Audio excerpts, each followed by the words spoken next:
Hi friends, this is Vamsi Kamatla. ఈ రోజు మీరు చూడబోయే వీడియో ఒక సాధారణమైన కథ కాదు. ఇది నిజ జీవితంలో జరిగిన ఒక దారుణమైన సీరియల్ కిల్లింగ్ కేసు గురించి నేను ఈ వీడియోలో మీకు చెప్పబోతున్నాను. ఈ కేసు పేరు జాలీ జోసెఫ్ కేస్ లేదా కొడతాయి సైనైడ్ కిల్లింగ్స్. కేరళలోని కోజికోడ్ జిల్లాలోని కొడతాయి అనే చిన్న గ్రామంలో 14 సంవత్సరాల పాటు జరిగిన ఈ ఘటనలు దేశాన్ని షాక్ లో ఉంచాయి.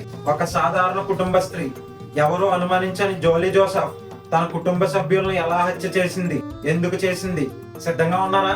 సీట్ బెల్ట్ పెట్టుకోండి. ఈ కథలో ట్విస్ట్లు, మోసాలు, రహస్యాలు చాలా ఉన్నాయి. మొదలెడదామా?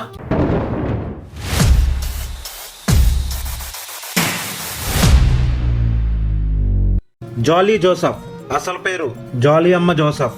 కేరళలోని ఇడుక్కి జిల్లాలో కట్టప్పన్ అనే గ్రామంలో ఒక సంపన్న రైతు కుటుంబంలో పుట్టింది. ఆమె తన కుటుంబంలో మొదటి తరంలో కాలేజీకి వెళ్ళిన అమ్మాయి. చదువు మీద ఆసక్తి, జీవితంలో ఎదగాలనే తపన ఆమెలో స్పష్టంగా కనిపించాయి. 1997లో ఒక బంధువుల పేరంటంలో ఆమెను రాయ్ థామస్ అనే వ్యక్తి పరిచయం అయ్యాడు. రాయ్ కొడతాయిలోని పొన్నమట్టం కుటుంబానికి చెందిన వ్యక్తి.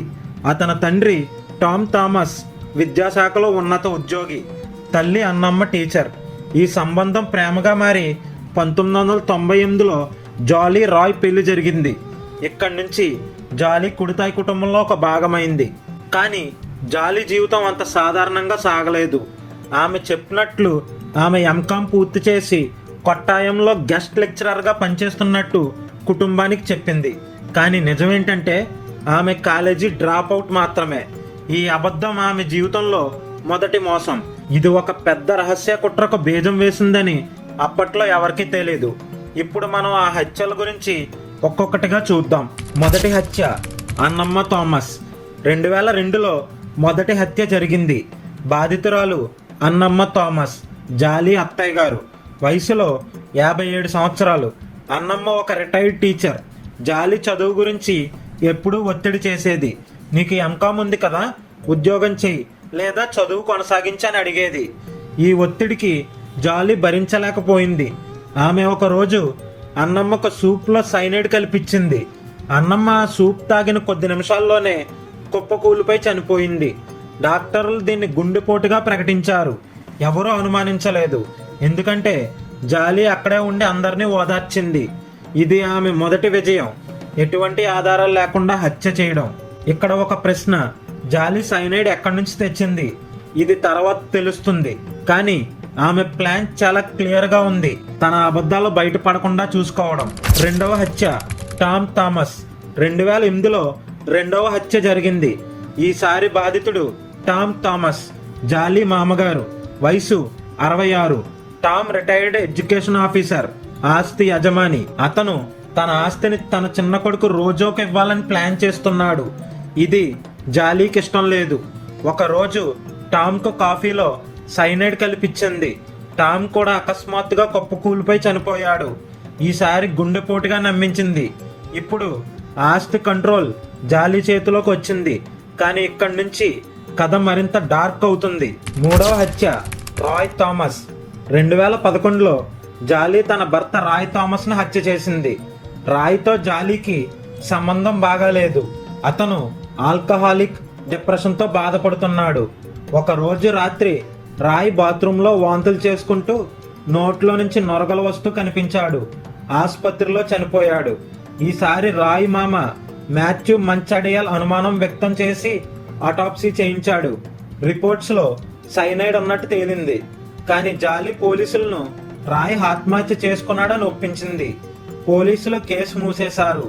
ఇక్కడ జాలీ ధైర్యం, మోసం స్పష్టంగా కనిపిస్తాయి. నాలుగవ హత్య మాథ్యూ మంచాడియల్. 2014లో మాథ్యూ మంచాడియల్ అన్నమ్మ సోదరుడు హత్యకు గురయ్యాడు. మాథ్యూ రాయ్ మరణంలో జాలీపై అనుమానం వ్యక్తం చేశాడు.